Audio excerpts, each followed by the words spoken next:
Queridos irmãos, a paz de Cristo a todos. Nós vamos abrir a palavra do Senhor em Mateus capítulo 6, versículo 25. Mateus 6, 25. Mateus capítulo 6, verso 25.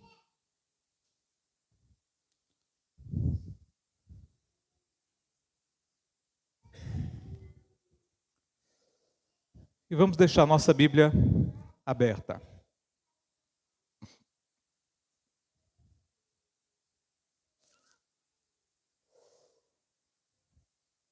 Meus irmãos, um dos trabalhos mais estressantes é o trabalho com processos. Eu trabalho com processo judicial. É bem intenso, às vezes, ter que lidar com prazo, ter que lidar com eficiência, responsabilidade, resultado, errar. E eu tenho muito medo de errar, esse é um dos meus problemas, talvez. Pode causar grandes prejuízos, e é por isso que é preciso ter muita preocupação e senso de responsabilidade na hora de atuar nos processos, nas causas. Eu estou representando pessoas ali. Preocupar-se faz parte da essência dessa profissão, e eu acho que não só dessas, tenho certeza, na verdade, de que todas as profissões envolvem uma preocupação, um certo grau de zelo, um certo grau de planejamento. Mas acontece que no meu caso, eu acho que muitas vezes eu passo um pouco do ponto.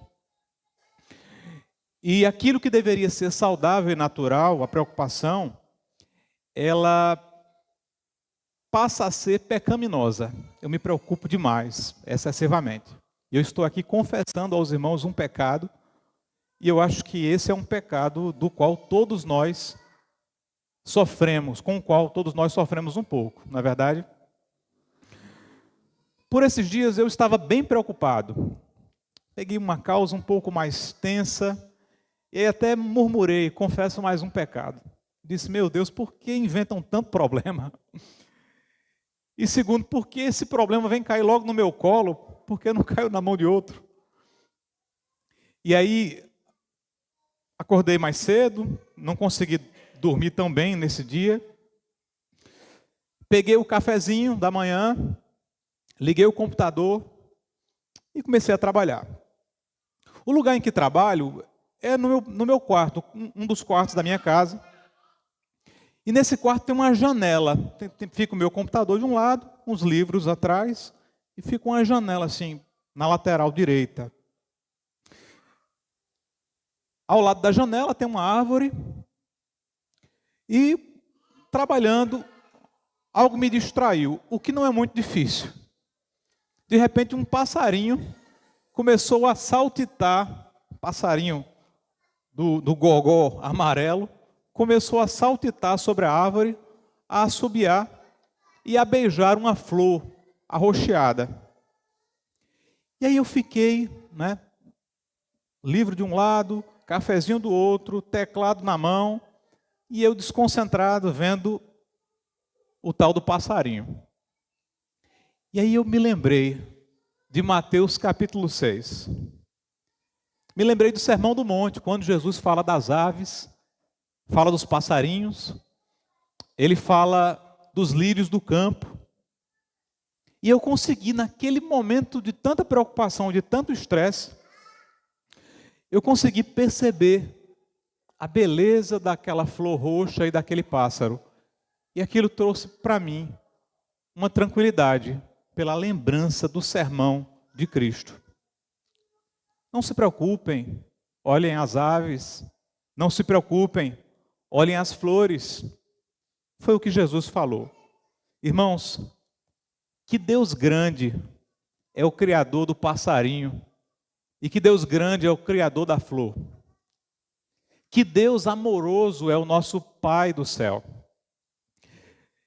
Pois é sobre isso, sobre passarinhos, sobre flores, preocupações e ansiedades que nós iremos tratar nessa noite. Cristo hoje nos fará assentar sobre o cume do monte e nos levará às águas tranquilas da sua presença. Falaremos hoje que, através de Cristo, grave bem isso, meu irmão e minha irmã, através de Cristo, podemos superar as preocupações da vida e ter paz em Cristo. Cristo tem a paz que excede todo o nosso entendimento. Afinal de contas, Ele é o príncipe da paz, Ele é o próprio Deus que decreta a paz e nos dá de presente.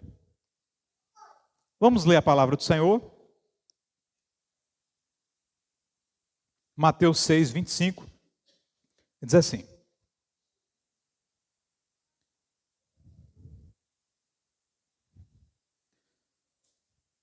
portanto, eu lhes digo, não se preocupem com sua própria vida, quanto ao que comer ou beber, nem com o seu próprio corpo, quanto ao que vestir. Não é a vida mais importante que a comida, e o corpo mais importante que a roupa? Observem as aves do céu. Não semeiam, nem colhem, nem armazenam em celeiros. Contudo, o Pai Celestial as alimenta. Não têm vocês muito mais valor do que elas? Quem de vocês, por mais que se preocupe, pode acrescentar uma hora que seja à sua vida? Por que vocês se preocupam com roupas? Vejam como crescem os lírios do campo. Eles não trabalham, nem tecem. Contudo, eu lhes digo que nem Salomão, em todo o seu esplendor, vestiu-se como um deles. Se Deus veste assim a erva do campo, que hoje existe e amanhã é lançada ao fogo, não vestirá muito mais a vocês, homens de pequena fé. Portanto, não se preocupem dizendo, que vamos comer, ou que vamos beber, ou que vamos vestir? Pois os pagãos é que correm atrás dessas coisas. Mas o Pai Celestial sabe que vocês precisam delas. Busquem, pois, em primeiro lugar o reino de Deus e a sua justiça, e todas essas coisas lhes serão acrescentadas. Portanto, não se preocupem com o amanhã, pois o amanhã trará suas próprias preocupações. Basta cada dia o seu próprio mal. Louvado seja Deus. Queridos irmãos, o texto que nós lemos é um discurso proferido por Jesus. E esse discurso faz parte do conhecido Sermão do Monte, uma das passagens, uma das falas mais conhecidas e mais divulgadas de Cristo. O Sermão do Monte é retratado em Mateus, do capítulo 5 até o capítulo 7.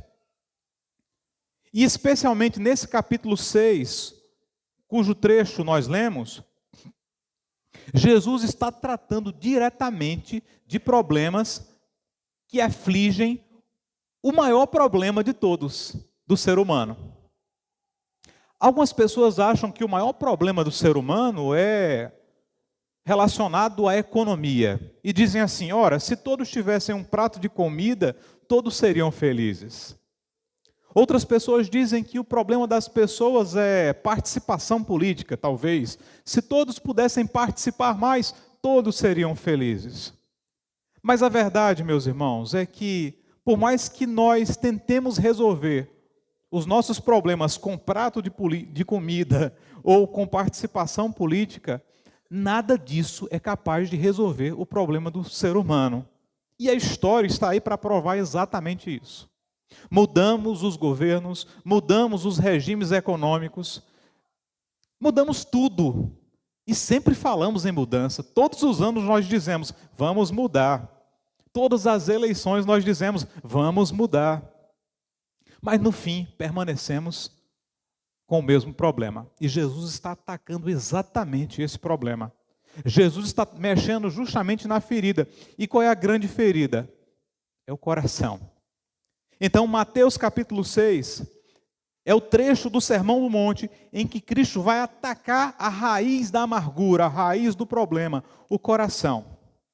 Observem, por exemplo, acompanhando os índices das Bíblias, que os versos 1 a 4 do capítulo 6 tratam da ajuda aos necessitados. Como é que os fariseus ajudavam os necessitados?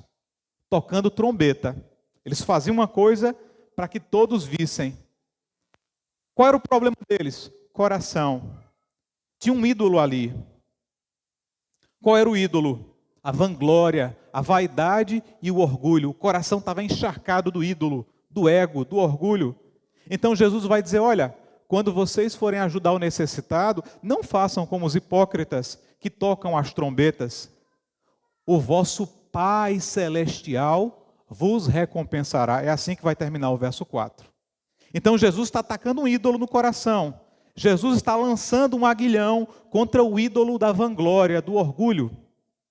Quando nós observamos os versos seguintes, os versos 5 a 18, nós vemos Jesus ensinando as pessoas, ensinando o fariseu, o homem mais religioso que podia existir, a orar e a jejuar. Por que Jesus está ensinando isso a eles? Porque quando eles oravam, eles gostavam de se colocar nos lugares principais da sinagoga, para que todos os vissem. E quando eles jejuavam, ao invés de ser um momento de relacionamento com Deus, de choro, de intimidade com o Senhor, era um momento para que todos vissem os seus rostos tristes e desfigurados. Pura hipocrisia. Jesus está combatendo um outro ídolo, o ídolo da performance religiosa, mais uma forma de orgulho e de egoísmo e de exibicionismo. Toma espada no coração, atacando a idolatria. Percebem o que Jesus está fazendo? Percebem que o grande problema é o coração e é isso que Jesus veio solucionar? E o que há de errado no coração? O que há de tão perverso nele? Tudo. É que no coração estão as invejas, no coração está o orgulho, no coração estão as traições, no coração está a prostituição e a fornicação, no coração está a cobiça. O coração do homem está contaminado pela queda. Por isso Jesus vai dizer, não é o que entra religioso que vai te contaminar. Não é a lavagem exterior das mãos que vai te descontaminar. Mas é o que sai. Por que o que sai contamina? Porque ele passa por aqui. O coração está contaminado. Esse é o problema. O coração está encharcado. E o que há de comum entre o orgulho, a luxúria, a lascívia, a prostituição, a fornicação, a vaidade espiritual, ao orgulho espiritual? O que é que há de comum nesse balaio todo de coisa ruim? O que há de comum é uma coisa: idolatria. Esse é o problema do coração humano. O coração humano é encharcado por ídolos. Em vez de Deus, nós sempre colocamos ali um bezerro de ouro. Esse é o problema. A performance e o orgulho religioso são ídolos. Queremos que todos escutem as nossas belas orações. Olha que oração maravilhosa do irmão. E nós inflamos o nosso ego, orgulho, vaidade, pecado. Nós somos assim, irmãos. Queremos que todos escutem o nosso mais belo sermão. Olha que sermão erudito, que irmão. Irmãos, nós somos assim. Somos todos assim. E Jesus vem para combater exatamente isso. Bendito seja Cristo, porque nos deu a verdade. Porque a sua luz, ela resplandece sobre as trevas, sobre o que está mais oculto no nosso coração. É por isso que o salmista vai dizer, Senhor, sonda o meu coração. E me conhece, Senhor. Porque eu, irmãos, eu não sei os irmãos, mas eu me conheço. E eu não gosto do que eu vejo. Mas eu gosto muito de ver Cristo e saber que Ele cuida do meu coração. Então Jesus está despedaçando os ídolos. É o Pai que tem que recompensar vocês quando vocês jejuarem. E o texto prossegue. O texto que nós lemos está exatamente nesse contexto de combate à idolatria. Todo o capítulo 6 é um tiro certeiro de Cristo sobre o ídolo do coração. Dito isso, irmãos, considerem o primeiro ponto que nós vamos tratar aqui. A preocupação excessiva que tira a nossa paz é resultado de quê? É resultado de ídolo. A preocupação excessiva é resultado de idolatria. Acompanhem comigo os versos 25 e depois nós vamos para o 31 e 32, em que a mesma ideia é repetida. Verso 25. Portanto, eu lhes digo, não se preocupem com sua própria vida quanto ao que comer ou beber, nem com seu próprio corpo quanto ao que vestir. Verso 31. Não se preocupem dizendo, que vamos comer ou que vamos beber, ou que vamos vestir. É a mesma ideia, percebem? Pois os pagãos é que correm atrás dessas coisas, mas o Pai Celestial sabe que vocês precisam delas. Começamos com a conjunção portanto. Portanto, eu lhes digo. Portanto, nos obriga a voltar alguns versículos para entender o contexto imediato da fala de Jesus. Observem os versos 19 a 24.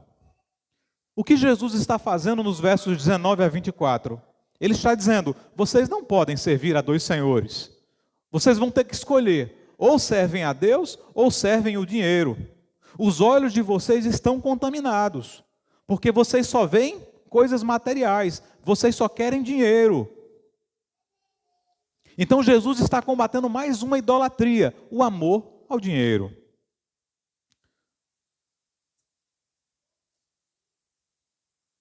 Logo, se servimos a Deus, não devemos nos preocupar com o que havemos de comer ou vestir. Essa é a lógica. O contexto imediato é idolatria às coisas materiais. E agora Jesus entra dizendo, portanto, já que vocês escolheram servir a Deus, na verdade nós sabemos que nós escolhemos servir a Deus porque é uma resposta, Ele nos escolheu primeiro.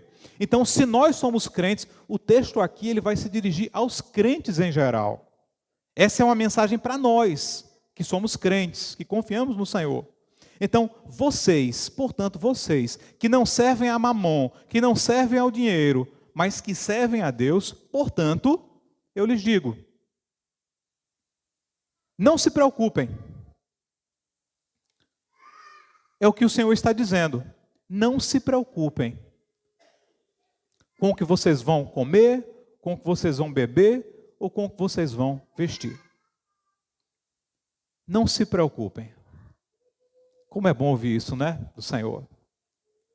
Como é bom saber que nós temos esse Pai que trabalha por aqueles que nele esperam.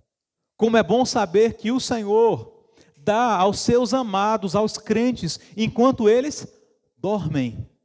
Como é bom saber que passeando no meio do deserto, cairão codornizes para nos alimentar, e que sob o calor haverá nuvens que vão nos resfriar e refrigerar, e que sob o frio teremos o fogo a nos aquecer. Esse é o Senhor, provedor, Jeová Jireh, que cuida de nós.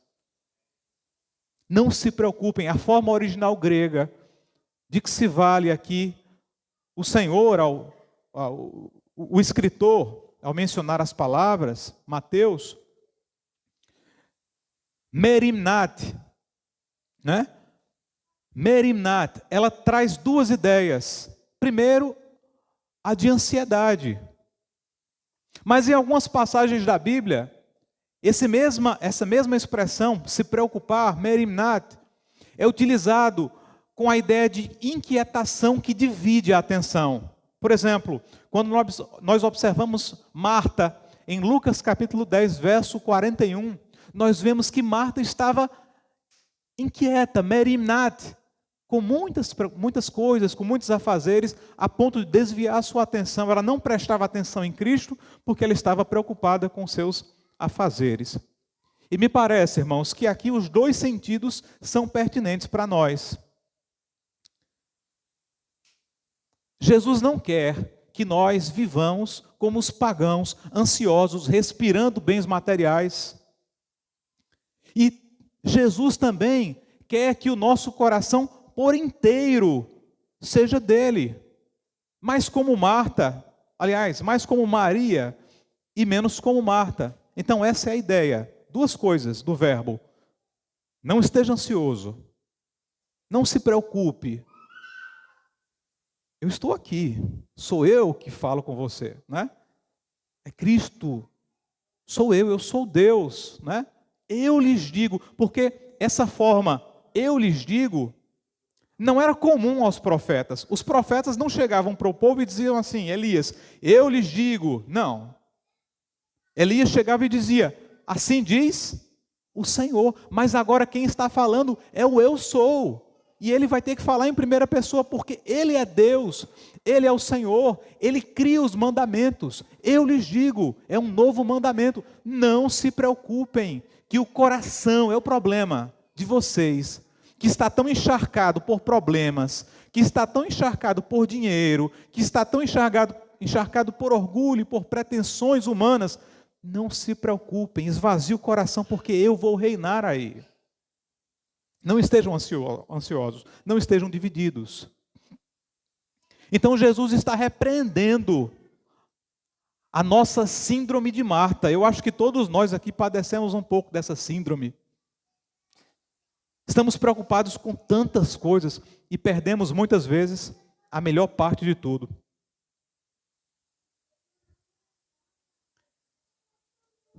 Pedro vai escrever, 1 Pedro capítulo 5, versículo 7, lancem sobre Cristo a vossa ansiedade, porque Ele tem cuidado de vocês. E Jesus vai dizer, não se preocupe com a sua própria vida, quanto ao que comer ou beber. Não se preocupe com a sua própria vida, porque nós somos assim individualistas. Nos preocupamos sempre conosco, somos individualistas, sou eu. Pouco angu, meu pirão primeiro, sempre assim.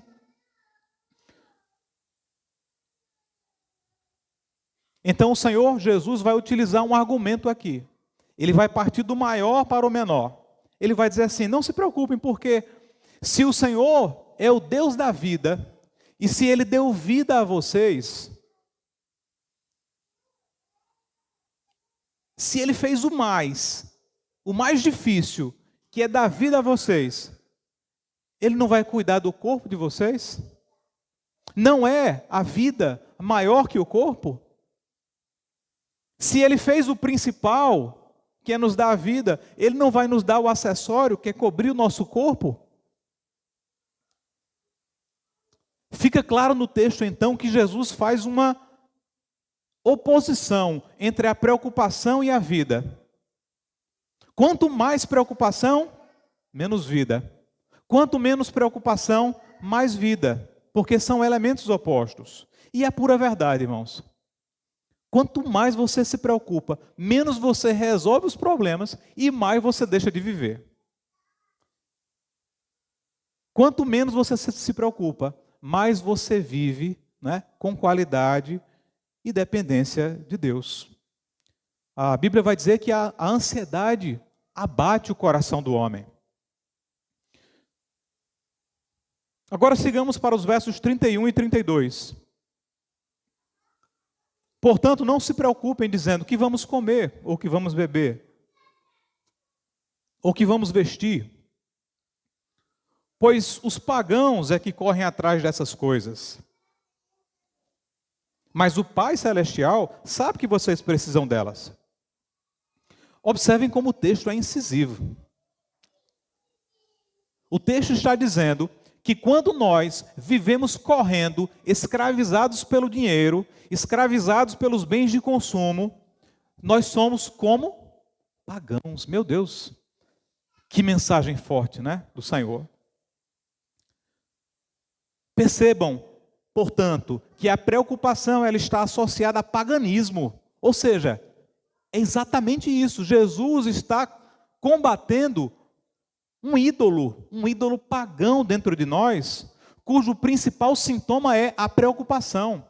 Meu irmão, se você vive angustiado, se você vive respirando problema, se você vive respirando preocupação, preocupado com o dia de amanhã, preocupado com seus filhos o tempo todo, porque preocupar-se, todos nós, né?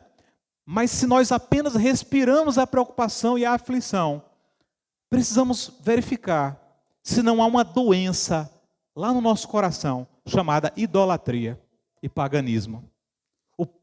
A preocupação excessiva pode ser um símbolo de que você não necessariamente está guardando uma imagem, escultura na sua casa. Às vezes nós nos preocupamos com isso, quando falamos sobre paganismo. Mas na verdade o paganismo aqui é um Balaim, um Astarote, um ídolo que você colocou dentro do seu coração. A preocupação, o zelo excessivo com o dinheiro, no meu caso, com os processos judiciais. Né? Eu confesso o meu pecado aqui, irmãos. A palavra original para pagãos é ethos, está ligada à ideia de terra. Então, por exemplo, quando o povo de Israel deixa a terra, vai para o Egito e volta do Egito para Canaã, estavam ali pagãos. Quem são os pagãos? As pessoas da terra, os cananeus, eram vistos como pagãos. E aí o Senhor vai dizer através de Moisés: não hajam como os pagãos, os da terra. Então o paganismo está sempre associado à ideia de terra. Pessoas que são preocupadas com terra, são apegadas à produtividade da terra. Irmãos, será que nós não estamos vivendo assim, apegados aos valores da terra, vivendo como pagãos? Paulo vai combater isso. Em 2 Coríntios capítulo 4, 18, ele vai dizer assim: não atentando nós para as coisas que são terrenas, para as coisas que se veem, porque elas são temporais, mas atentando para as que não se veem, porque elas são eternas. Paulo está dizendo: os olhos de vocês têm que ser olhos espirituais.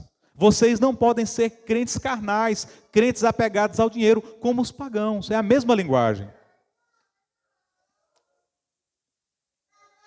O texto é mandamental. Cristo, Deus, eu lhes digo, lembrem-se, é Deus que está falando. Deus está criando aqui um mandamento. Não é apenas um conselho terapêutico, psicológico do tipo, relaxe e tome um banho de sol, né? Não é isso que Jesus está fazendo. Jesus está estabelecendo um mandamento, dizendo: abandonem os ídolos de vocês. E o ídolo de vocês é o ídolo da autossuficiência produtiva. Eu vou ser produtivo, eu vou ser eficiente, eu preciso me preocupar porque eu preciso dar conta das minhas planilhas, eu preciso me preocupar muito porque eu preciso pagar as contas, eu preciso me preocupar muito porque eu tenho escola de filho para pagar, eu preciso me preocupar muito porque eu tenho esposa e esposo aqui para satisfazer. E onde entra Deus nessa equação da sua preocupação?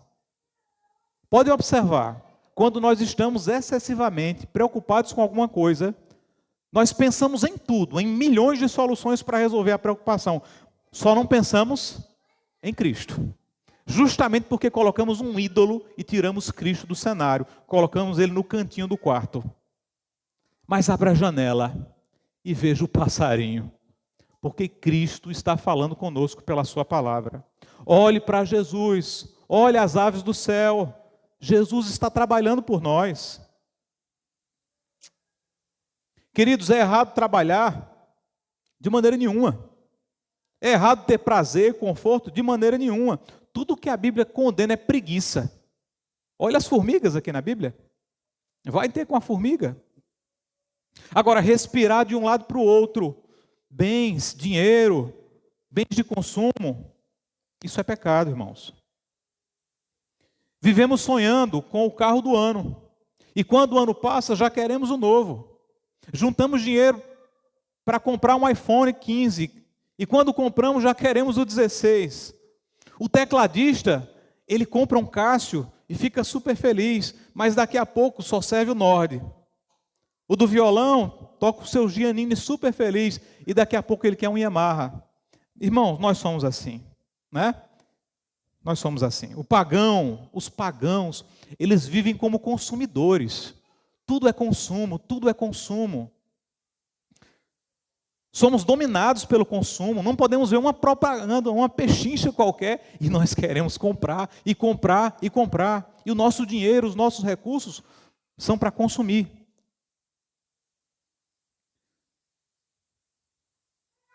Só que no reino de Deus não é assim. No reino de Deus nós não vivemos para consumir, nós vivemos para servir. Eu acho que é por isso que há alguns irmãos tão corajosos e tão piedosos que deixam o conforto da sua cidade, às vezes, e vai lá para a África, como o nosso irmão Levi, né? Sem conforto, sem riquezas, mas glorificando o nome do Senhor. Para esses irmãos, o consumo não é o centro, porque eles entenderam muito mais do que eu, que o reino de Deus não é comida nem bebida, mas a fazer a vontade do Pai que está no céu. Passamos a moldar o nosso futuro como os pagãos. Achamos que vamos ser felizes quando conseguirmos aquele bem. O ter é mais importante do que o ser. Eu serei feliz quando eu construir a minha churrasqueira. E aí o futuro nunca chega, porque o próximo bem nunca vai ser suficiente. Meus irmãos, essa é a maldição da preocupação e do amor aos bens materiais. Os pagãos correm atrás do futuro, e no futuro o que lhes espera são 7 palmos de chão. E os crentes dormem e descansam em Deus, trabalham, mas descansam no Senhor. E o que lhes espera é a vida eterna. Queridos irmãos, diante disso, eu pergunto, quem é o seu Deus? Meu irmão, seja sincero, eu estou sendo aqui, estou escondendo algumas coisas, mas Deus sabe. Mas quem é o seu Deus? A quem você tem servido de verdade? Você tem se comportado como cristão, confiando no Senhor, ou como pagão, correndo de um lado para o outro, atrás de bens, de riquezas, de poder, de prestígio social, de reconhecimento, de aplausos? Em quem você deposita sua confiança? Em Jeová, Yahvé, ou na sua conta bancária? Se é no Senhor que nós confiamos, irmãos, nós não deveríamos ser mais desapegados em relação aos bens e ser mais generosos nas nossas ofertas? Nós não deveríamos dar água aos nossos pequeninos que estão na África, em Pernambuco, com os índios, nas missões? Tive sede e não me deste de beber, tive fome e não me deste de comer, mas empanturramos as nossas casas com comidas da melhor qualidade, temos os melhores iPhones, todo o conforto. Não deveríamos ser mais generosos? Meu irmão, trabalhe. Meu jovem, estude. Mas não viva para trabalhar, trabalhe para viver. E quanto ao consumo? Você tem sido consumidor, meu irmão, de toda a novidade que aparece? Cadê o autocontrole, fruto do Espírito? Essa mensagem é propícia, 13º chegando. Eu sei que, no meu caso, é mais pagar a conta, né? Mas o que sobra, a gente está sempre querendo consumir alguma coisa. Precisamos de tanto. Não precisamos estar ansiosos. Temos o Senhor. E por que não precisamos nos preocupar? Não precisamos nos preocupar, pois temos um Pai que dá valor à nossa vida. Não precisamos nos preocupar, porque temos um Pai, Abba Pai, que dá valor à nossa vida.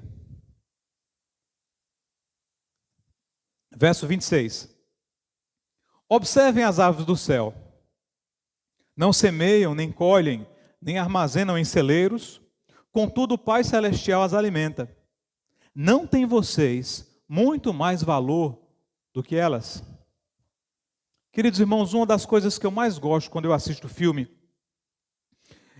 é da fotografia do filme, o cenário. Aquele filme que começa com o sol brilhando, o campo. Pois é exatamente essa a fotografia dessa passagem no Sermão do Monte. Jesus não está pregando em uma sinagoga judaica na Galileia. Jesus está ao ar livre, pregando para pessoas sob a luz do dia. Ali onde Jesus estava, alguns geógrafos bíblicos dizem que era uma encruzilhada de aves migratórias. Tinha todo tipo de pássaro passando por ali, voando. Essa é a fotografia. E um monte, muito provavelmente, quando Jesus diz, observem as flores, ele não está falando apenas de forma metafórica, como poesia. Ele está dizendo, vejam mesmo aqui, ó, meus discípulos, está vendo essas flores aqui tão belas? Os lírios do campo? Então são passagens que muito provavelmente representam a literalidade do cenário. Estão ali os discípulos, Jesus está ali, o sol brilhando, as aves voando e as flores no campo. E Jesus falando. E aí Jesus diz, olhem para essas aves do céu. Observem essas aves aqui voando, migrando, passeando, pairando, cortando o céu azul. Observem que essas aves, elas são sustentadas, elas são alimentadas por Deus. Se Deus sustenta as aves, que são criatura dele, quanto mais Ele fará com vocês, que não são meras criaturas, que são filhos. Eu repito, essa mensagem de Jesus é para os crentes, é para os filhos. Se Ele sustenta os passarinhos, Ele não vai sustentar vocês? Observem as aves. Elas não plantam, elas não semeiam, elas não colhem, elas não armazenam em celeiros, mas o Pai Celestial dá o sustento delas. Às vezes, eu sou de Campina Grande, às vezes meu pai me levava lá na Praça da Bandeira, um monte de pombo. Aí ele saía com um saquinho de milho, me dava, eu gostava, né? Os passarinhos jogavam milho, vinha um monte de pombinho, passarinho. Aí eu fico pensando, meu Deus, eu mal sabia, mas estava sendo usado por Deus para sustentar na providência os passarinhos, não é? Então, se Deus faz isso com os passarinhos, meu irmão, quantas coisas Deus não vai usar para te sustentar, meu querido?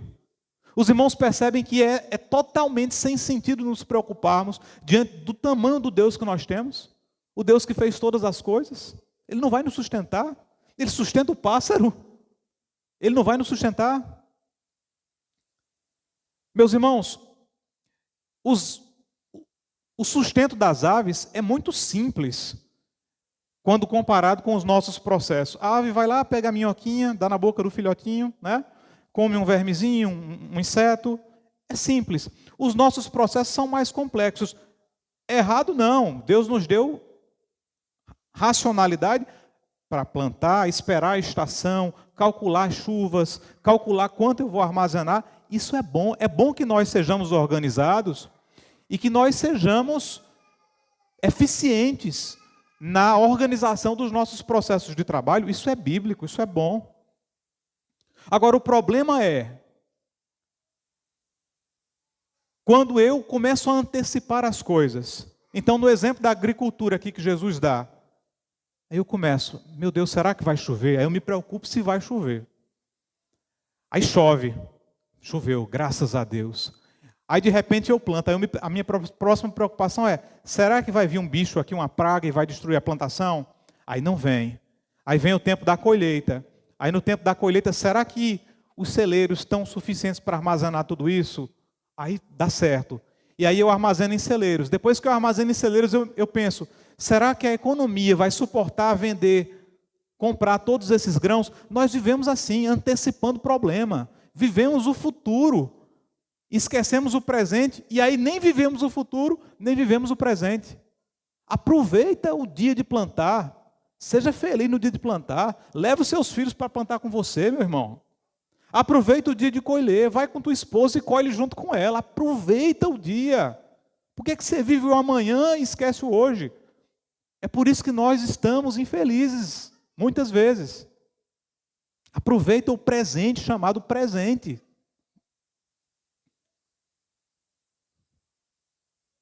Os processos são complexos, os do homem. O da ave, do passarinho, é simples.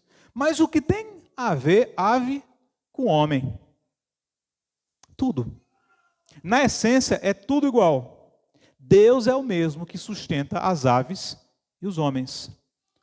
Os processos podem ser diferentes. O do pássaro é diferente do agricultor. O do agricultor é diferente do engenheiro. O do advogado é diferente do médico. O do pedreiro é diferente do mestre de obras. O da professora é diferente da diretora. Mas o que há de comum entre o pássaro e a diretora é que o Senhor sustenta a todos. Observem, o pássaro não é filho de Deus. Não, meu irmão. Não, o pássaro não é filho de Deus. O pássaro é criatura de Deus e Deus sustenta o pássaro. Nós somos crentes, filhos de Deus. A todos os que creram em Cristo, Deus lhes deu o poder de serem feitos. É a Gênese. Nós fomos criados de mortos para a condição de filhos de Deus. Então Deus vai nos sustentar. Não somos apenas criatura.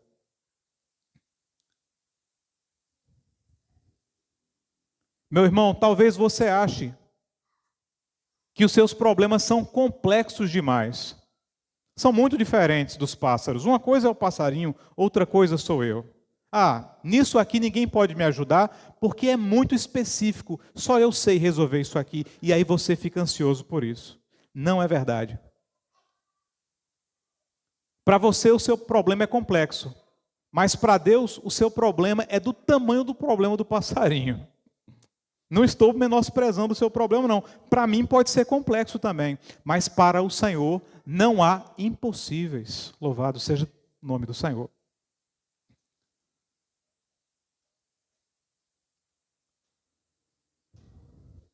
Às vezes estamos tão envolvidos com o problema, tão pensativos naquilo. Como é que vai ser amanhã? E o prato de comida? E o emprego? E o chefe? Que nós simplesmente não conseguimos fugir do problema. Chegamos no culto, mas a cabeça está lá presa. Nesse momento, meu irmão, quando isso acontecer, lembre da cena de Jesus no Sermão do Monte. Os pássaros voando, as flores no campo, e Jesus dizendo, não se turbe, não se preocupe, porque eu estou dizendo para você não se preocupar. Eu sou o Senhor. Estamos tão preocupados que não conseguimos, às vezes, sequer desfrutar e olhar os passarinhos. Não conseguimos, vamos à praia e estamos pensando no trabalho com o celular do lado. Meu irmão, deixa esse bendito celular de manhã e vai tomar teu café, olha para o céu azul e dá glória a Deus. E veja como o Senhor sustenta as nuvens e como à noite o Senhor não deixa as estrelas caírem do céu. Deleita-te no Senhor. Essa é a grande arma contra as preocupações. Olhar para Cristo.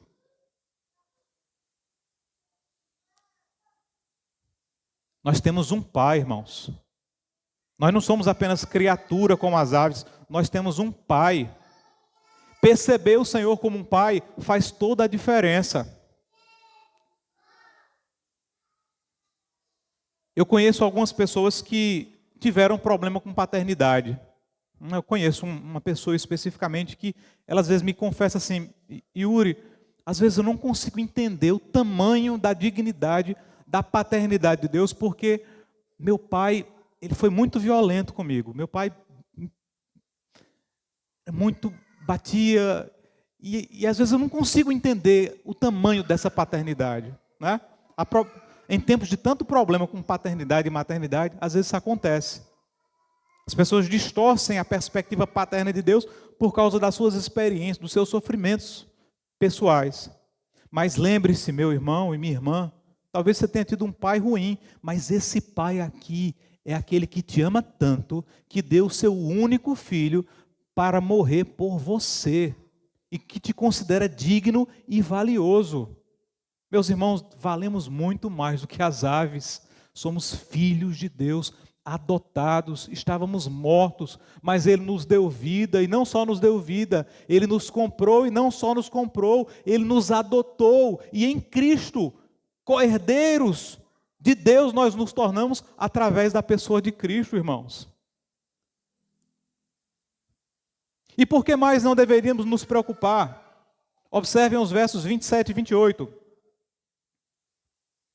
Quem de vocês, por mais que se preocupe, pode acrescentar uma hora que seja a sua vida?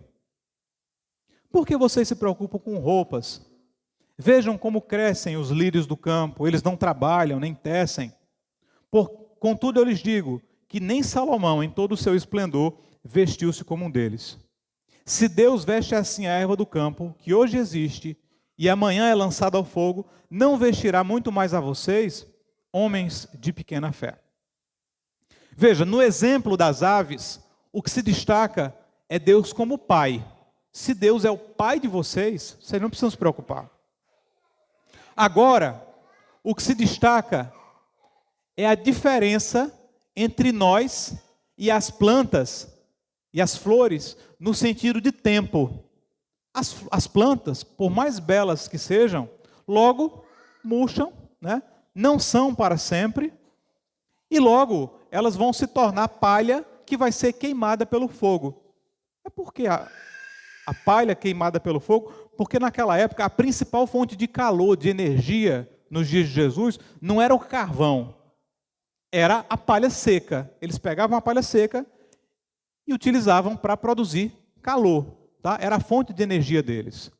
Então a ideia aqui veja, é o mesmo argumento, só que sob outra perspectiva, não mais da paternidade, e sim da existência imortal do homem. Ora, se Deus veste tão bem as flores, e aqui lírios do campo não é só o lírio em si, são as flores do campo em geral. Se Deus veste tão bem as flores, nem Salomão se vestiu como as flores. E as flores são criaturas tão efêmeras, tão rápidas, que hoje estão aqui e amanhã são palha para ser queimada. Quanto mais vocês, que valem para Deus e que têm uma partícula de eternidade no coração. Irmãos, nós não fomos feitos para morrer, nós somos feitos para viver para sempre. Nós estaremos para sempre com o Senhor. O lírio do campo, ele estará aqui, passará. Mas nós estaremos com o Senhor no novo céu e na nova terra, na terra redimida que Ele há de estabelecer para nós. Né? Então nós valemos muito para Deus. Não somos o centro do coração de Deus, isso é heresia. O centro do coração de Deus é Jesus. Mas o homem, ele foi dotado de tamanha dignidade que a Bíblia diz que ele é imagem conforme a semelhança de Deus. Jesus está dizendo assim, não adianta se preocupar. A preocupação não vai acrescentar a você nada, nem uma hora sequer da sua vida. Né? E aqui nós temos uma divisão interpretativa entre os estudiosos. Alguns dizem que Jesus está dizendo que a preocupação não vai acrescentar centímetros. Um côvado. Mas um côvado é a dimensão do antebraço humano, cerca de 45 centímetros. Veja, 45 centímetros é uma grande dimensão. Né? Para quem é baixinho, por exemplo, 45 centímetros é muita coisa. É por isso que a melhor interpretação é aquela que é colocada, por exemplo, na NVI. A minha Bíblia diz assim, se você se preocupar, isso não vai acrescentar nenhuma hora. A ideia aqui de Cristo não é se referir à dimensão de espaço, mas à dimensão de tempo. Ou seja, você pode passar 80 anos como um preocupado, quanto mais, todo dia se preocupa. Mas isso não vai acrescentar no final da sua vida nenhuma horinha sequer. Pelo contrário, a ansiedade vai roubar o seu tempo de qualidade. Irmãos, não há como comprar tempo de vida, tá? Nesse ponto, os homens mais ricos do mundo, Elon Musk, Jeff Bezos, George Soros, Bill Gates, eles são exatamente iguais ao moço que vende coxinha aqui perto. Exatamente igual. Ninguém consegue se preocupar e comprar tempo de vida. A preocupação vai roubar a sua energia.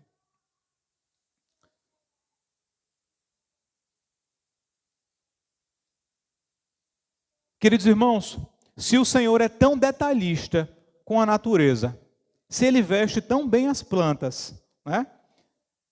Se nenhum tecelão,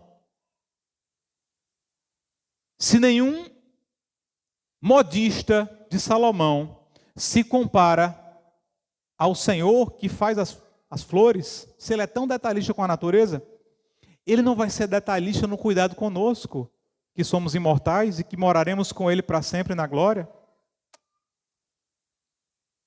E por que você não consegue dormir em paz se você tem essas palavras de Jesus? Não, minha irmã, você não pode sair daqui aflito nessa noite com as preocupações. Minha irmã, Deus está cuidando dos seus filhos. Meu irmão, Deus está contigo no teu trabalho. Meu jovem, Deus está contigo nos teus estudos. Se esforce. O passarinho não é preguiçoso. Que o diga o João de Barro e o pica-pau. Eles trabalham, mas é Deus quem dá o sustento. Irmãos, sabemos que não precisamos nos preocupar. Agora a questão é como não nos preocupar. E aí, finalizando, leamos os versos 33 e 34. Busquem, pois, em primeiro lugar, o reino de Deus e a sua justiça, e todas essas coisas lhe serão acrescentadas. Portanto, não se preocupem com o amanhã, pois o amanhã trará suas próprias preocupações. Basta a cada dia o seu próprio mal. Como é que eu faço, meu irmão, para não me preocupar? Está aqui. Busque em primeiro lugar o reino de Deus. Não é esforço mental, não adianta. Hoje eu vou me esforçar e não vou mais me preocupar. Você vai fracassar. Não é por esforço mental. Para que você vença o pecado da preocupação excessiva, será preciso mexer na raiz. A raiz não está na mente, a raiz está no coração. É preciso arrancar o ídolo. Jesus está fazendo isso conosco hoje, arrancando o ídolo da preocupação do coração. E quem deve residir no lugar? Porque se eu arrancar o ídolo, vai ficar um buraco vazio no meu peito. Quem deve morar no lugar desse ídolo? Quem deve morar no lugar do ídolo? Quem deve ocupar os espaços do nosso coração? Quem deve esquadrinhar e preencher com a sua luz todas as trevas que há dentro de nós? Cristo. O rei tem que ficar no lugar do dinheiro. O rei tem que ficar no lugar do material. O rei tem que ocupar todo o lugar no meu coração. Jesus diz: busquem o reino de Deus. O buscar aqui, a forma verbal, significa busquem incessantemente, se esforcem pelo reino. Ser crente calvinista não é oposto do esforço. Precisamos nos esforçar e buscar o Senhor. Busquem o reino. Mas o que é o reino?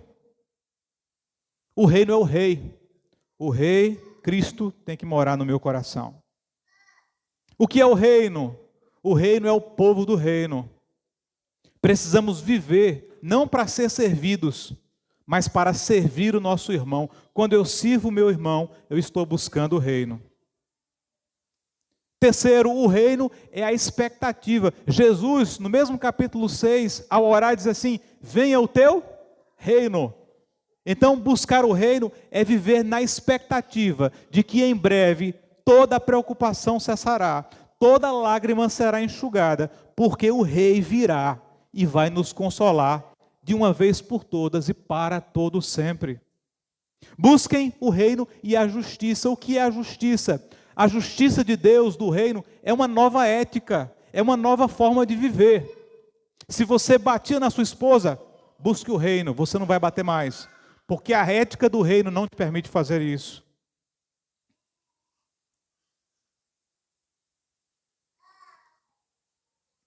E o que acontece quando Cristo reina? O texto vai dizer: busca o reino. e todas essas coisas serão acrescentadas, né? Deus vai acrescentar. O Senhor não está prometendo que Ele vai nos dar todas as coisas do mundo, todos os bens de consumo que nós sonhamos, a churrasqueira que você tanto queria. Não. Todas essas coisas aqui estão no contexto de não se preocupem com o que vão comer, não se preocupem com o que vão beber ou vestir. Ou seja, o Senhor vai nos dar o suficiente que Ele quer nos dar. Mas, meu irmão, um crente pode passar fome ou sede? A linguagem que Jesus está empregando aqui é uma linguagem sapiencial, é linguagem proverbial. É o que geralmente acontece. Quando nós buscamos a Deus, normalmente o que vai acontecer? Deus vai abrir as portas e vai te abençoar, em todos os aspectos. E não é que você vai buscar a Deus para receber alguma coisa, não. Não existe nada mais mesquinho do que isso. Se buscarmos a Deus procurando coisas dessa vida, a palavra diz, somos as mais miseráveis das criaturas. Não, você vai buscar a Deus e Ele vai te recompensar. Mas já houve casos de irmãos que foram fiéis ao Senhor e padeceram frio, fome, foram açoitados, sofreram grandes necessidades. Paulo que o diga. Mas sabe o que Paulo falou?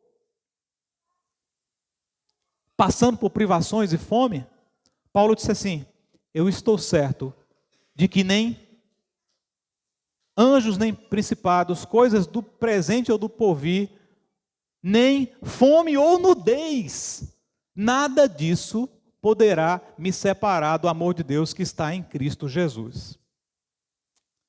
Então, meu irmão, eu te pergunto, quem é o seu rei, afinal de contas? Talvez você declare rapidamente, meu rei é Cristo, e saia daqui pulando, saltitando de alegria. Tomara. Mas se você fizer isso, e você continua vivendo em preocupação, gastando todas as suas energias em preocupação, talvez o ídolo ainda esteja reinando no seu coração. É difícil, irmãos, enfrentar a tentação da ansiedade e da preocupação. É muito difícil. Para todos nós. Eu tenho uma filha, para quem eu conto historinha toda noite. E toda vez que eu começo a primeira página da historinha, sabe o que ela faz? 6 anos. Eu leio a primeira página. A primeira coisa que ela faz, ela vai para a última. Ansiosa. Todos nós, por natureza, somos assim. Todos nós deixamos de aproveitar as figurinhas da primeira página e queremos passar logo para o final da história. Calma, calma, Sofia. É assim que nós fazemos. É difícil, irmãos. E o que é que nós podemos fazer? Pedir. Senhor, dá-me fé. Jesus disse assim, sabe qual é o problema de vocês no texto? Vocês são homens de pequena fé. E o que é que eu posso fazer então? Senhor, me dá fé. Senhor, pode ser um pouquinho só um grãozinho de mostarda, mas me dá fé, Senhor, para que eu não esteja ansioso, para que eu confie em Ti, para que eu reconheça a Tua paternidade, para que eu orar de joelhos, eu sinta o Teu colo ao meu lado, Senhor, me dá fé.